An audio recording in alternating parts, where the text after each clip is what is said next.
Hello YouTubers, this is the noobifier. It's Friday and that means Star Citizen Live about interior lighting. Here's what you need to know in 1 minute and 30 seconds. The hour-long show discussed interior lighting within Lumberyard. The system relies on the idea of what's called a cube map. A cube map behaves like an ambient light source. The developers rely on this in the absence of ray tracing to provide the player the correct look. This is still new technology and must still be modeled as not everyone will have access to ray tracing. They did mention what we already know, that a ray tracing compute load is very high.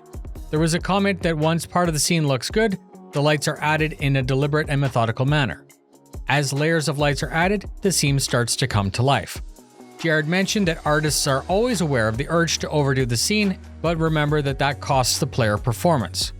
A prominent light within a scene may cast a shadow, however, to preserve this performance, they also tend to use non-cast lights as accents. The game engine can simulate the player's eye adjusting for the total light in the scene. Outside, the player camera is stopped down to prevent the scene from blowing out.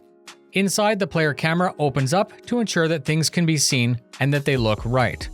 They mentioned that many times they tend to gravitate to the James Cameron alien style of lighting with low lights, resulting in a familiar sci-fi look to many of our locations. And they confirmed that ray tracing is a feature that they would like to investigate. However, there are currently no plans as to when that might be. The show was a fun look behind the scenes, and in reality, although very fun to watch, it was more like two guys talking about work, so the information was a little bit limited for this type of video. Thank you very much for spending your time with me, fly safe, and I'll see you in the verse.